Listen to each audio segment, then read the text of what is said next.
हमेशा एक बात बोला करते थे कि उसकी मर्जी के बिना पत्ता भी नहीं हिलता है। उसकी मर्जी के बिना पत्ता भी नहीं हिलता है, उसकी मर्जी के बिना पत्ता भी नहीं हिलता है।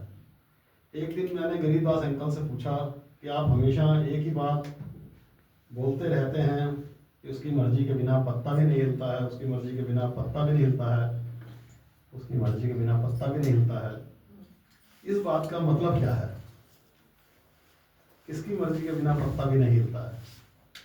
गरीबदास अंकल ने कहा, बेटा ये बहुत रहस्य की बात है और आज तेरे को बता देता हूँ। उसकी मर्जी के बिना पत्ता इसलिए नहीं हिलता है क्योंकि पत्ता हवा से हिलता है और हवा तब चलती है जब समुद्र में दबाव बनता है।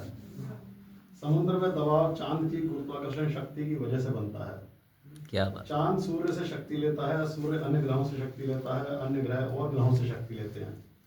बेटा एक पत्ता भी तब हिलता है जब पूरा ब्रह्मांड काम करता है। वाह क्या बात, बहुत बढ़िया। बेटा एक पत्ता हिलाने के लिए पूरे ब्रह्मांड को काम करना पड़ता है। ब्रह्मांड को ईश्वरी शक्ति चला रही है, इसलिए कहा जाता है कि उसकी मर्जी के बिना एक पत्ता भी नहीं हिलता है। बहुत बढ़िया। उसकी मर्जी मतलब ईश्वरी शक्ति है। समझ गया बेटा? मैंने कहा हाँ अंकल समझ गया।